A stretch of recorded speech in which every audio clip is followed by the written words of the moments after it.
My client understands that the crux of this defense in this case is a self-defense, so he understands by stipulating a probable cause, he has the right to assert self-defense, and he will be asserting self-defense in this detention hearing. Thank you, Judge.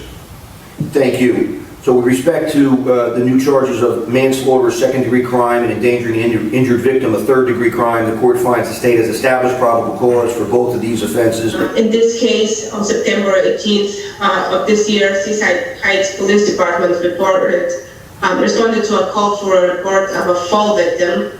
The victim, Your Honor, was found laying on the street next to his bicycle. The responding officer observed blood coming from the side of the victim's mouth and blood coming from the back of the victim's head. The officer received information that a black male and a white female were in the area with this fall victim, and that the victim did not in fact fall. Instead, he was assaulted by the black male. An investigation by the Seaside Heights Police Department revealed that the victim was assaulted by this defendant, which caused him to fall off his bike and hit his head on the pavement, Your Honor.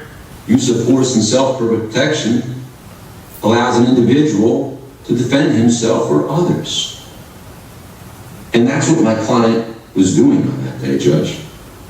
Dealing with an individual he was well aware of, from the standpoint that he had called his children nigger kid on over 11 to 12 occasions.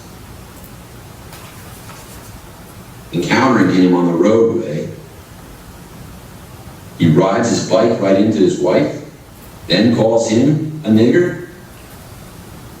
He's got a right under the law, Judge, at that point to defend his wife, who just was assaulted, and himself, because my client had no motive, no intent. He wasn't looking for Robert May that day. Their alleged victim was looking for my client, assaulted his wife, and called him a name that's reprehensible. It's a bias crime. The court appreciates that the use of the N-word is reprehensible and it can be something that provokes reactions in people. However, first, the remedy for that type of conduct, if it was occurring, would be to report it to the police. Secondly, the remedy for that type of conduct is not to strike someone which causes serious bodily injury resulting in death, particularly when we have a defendant who is 40 years of age, in good physical and mental health, and strikes an elderly man, 70 years of age, on a bicycle.